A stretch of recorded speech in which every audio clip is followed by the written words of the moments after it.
Hello అండి, welcome back to your channel. ఎలా ఉన్నారండి అందరూ? ముందే చెప్పేస్తున్నాను, ఈ వీడియో ప్రతి ఒక్క హౌస్ వైఫ్కి అంకితము. ఈ వీడియో మొత్తం చూస్తే ఎందుకు అనేది అర్థమవుతుంది. మన మన హౌస్ వైఫ్స్ అందరిది ఆల్మోస్ట్ అందరిది సేమ్ స్టోరీ అండి. చిన్నప్పటి వరకు మనము పెళ్ళిగాక ముందు వరకు మనం గారాల పట్టిలాగా పెరుగుతూ ఉంటాం మన పేరెంట్స్ దగ్గర.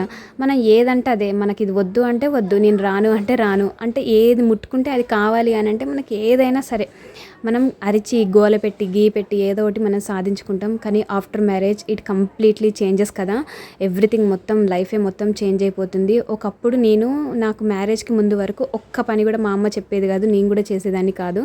అట్లాంటిది అంటే ఎంత పెద్ద ఎగ్జామ్ అయినా నేను ప్రిపేర్ అవుతాను, చదువుతాను, ఎంత కష్టమైనా సరే రాత్రింబవళ్ళు కష్టపడి చదువుతాను. కానీ ఇంత హార్డ్ వర్క్ అయితే నేను చిన్నప్పటి నుంచి చేయలేదండి. కానీ ఆఫ్టర్ మ్యారేజ్ ఎవ్రీథింగ్ అంటే చిన్న పని నుంచి మొదలుకొని పెద్ద పని వరకు అన్నీ మనమే చేసుకోవాలి. ఇదేదో నేను ఒక్కదాన్నే కష్టపడుతున్నాను అని చెప్పట్లేనండి. ప్రతి ఒక్క హౌస్ వైఫ్కి ప్రతి ఒక్క ఇంట్లో ఇదే కథ ఉంటుంది. ఆల్మోస్ట్ చిన్నప్పటి నుంచి బాగా చదువుకొని ఉంటాం కదా, అండ్ జాబ్ కూడా చేస్తుంటాము. కానీ మ్యారేజ్ అయ్యాక పిల్లలు వచ్చాక ఎంత అంటే అసలు ఎంతో కష్టపడి సంపాదించుకున్న జాబ్ కూడా పిల్లల కోసం వదిలేసుకొని ఇంటికి ఇల్లడి చాకిరీ చేస్తూ ఉన్న హౌస్ వైఫ్స్ చాలామంది ఉన్నారు కదా. సో వాళ్ళందరికీ చెప్తున్నానండి, అందరి కథ ఆల్మోస్ట్ సేమే ఉంటుంది.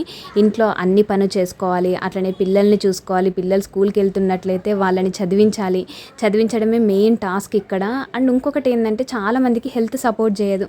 నేనైతే చెప్పేస్తున్నానండి, అంటే చాలామంది ముందుకొచ్చి ఇట్లా చెప్పరు.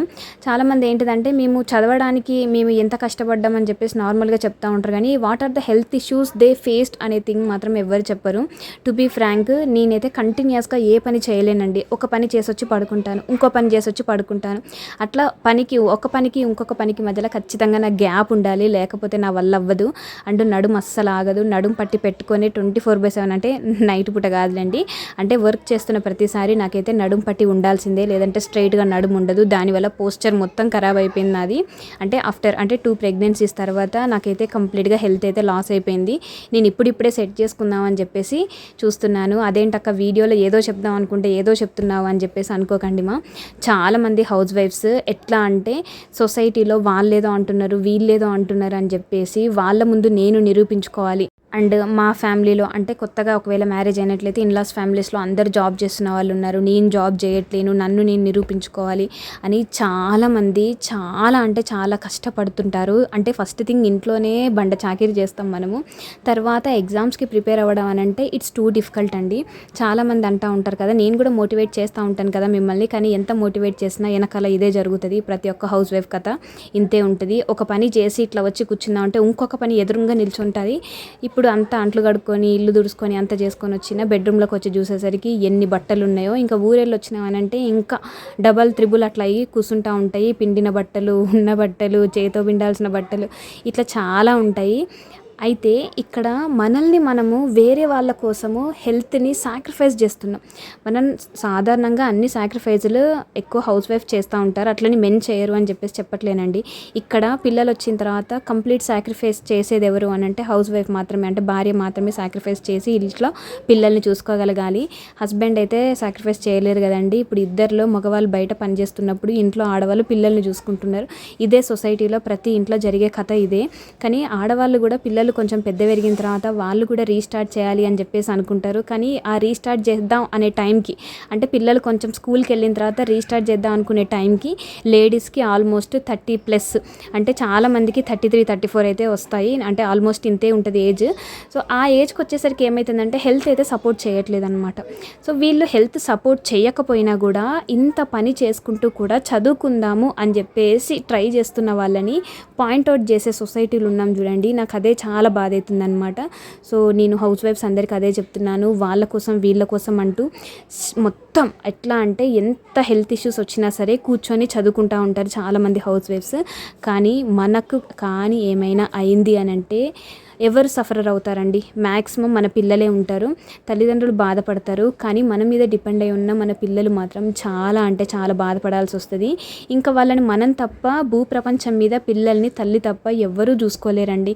పేరెంట్స్ చూసుకుంటారు, కానీ ఎంతవరకు వాళ్ళు చూసుకుంటారు? మనకే 35 ఏళ్ళు వచ్చినాయనంటే మన పేరెంట్స్కి ఎంత ఏజ్ ఉంటుంది చెప్పండి. So it's not correct that మనల్ని మన పేరెంట్స్ చేపించి మన పిల్లల్ని కూడా వాళ్ళే చూసుకుంటే ఇంకా మనం ఉండేందుకు పేరెంట్స్గా?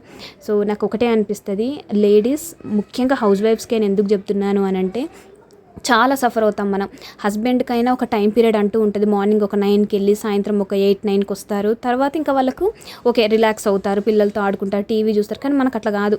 చాలామంది ఏమనుకుంటారంటే మేము ఆఫీస్కి వెళ్ళిపోయిన తర్వాత నుంచి మొత్తం ఖాళీయే కదా అని చెప్పేసి అనుకుంటూ ఉంటారు.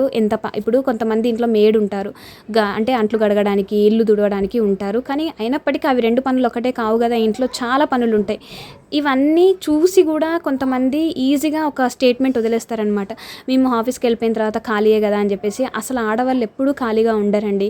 ఒక్క పని కాకపోతే ఒక పని పుట్టుకుంటూ వస్తూనే ఉంటుంది. కానీ బయట జనాలకు ఏమనిపిస్తుంది అంటే ఓకే టైం అనేది ఉంటుంది, టైం అనేటువంటిది దొరుకుతుంది, 1 or 2 hours టైం దొరుకుతుంది. కానీ ఆ టైంలో కూడా పనులు అనేటువంటివి వస్తూనే ఉంటాయి. ఇప్పుడు కొంతమంది ఉంటారు, ఊడ్చిందే ఊడ్చుడు, తుడిచిందే తుడుచుడు చేస్తూ ఉంటారు. సో ఇంకా వాళ్ళకి అసలు టైమే సరిపోదు. అట్లాంటి వాళ్ళు ప్రిపరేషన్ కూడా చేయలేరు. ఇంతకుముందు నేను ఇట్లనే ఉండేదండి, ఓసిడి ప్రాబ్లం ఉండేది. కానీ ఇప్పుడు అదంతా పెట్టుకుంటే మనం ప్రిపరేషన్ అయితే చేయలేము. ఇంత పని చేసుకుంటూ కూడా చదువుకోవాలి అని అంటే ఆ లేడీకి చాలా పేషెన్స్ అనేటువంటిది అవసరము.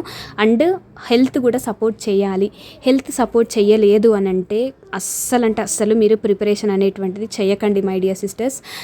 నా ఛానల్ చూసే ప్రతి ఒక్క హౌస్ వైఫ్ మనం ఖచ్చితంగా సిస్టర్ అనే అనుకుంటాం కదా. నేను మిమ్మల్ని ఒక సిస్టర్గా అనుకొని, ఒక అక్క, ఒక చెల్లె అనుకొని నేను మీకు సజెస్ట్ చేస్తున్నాను.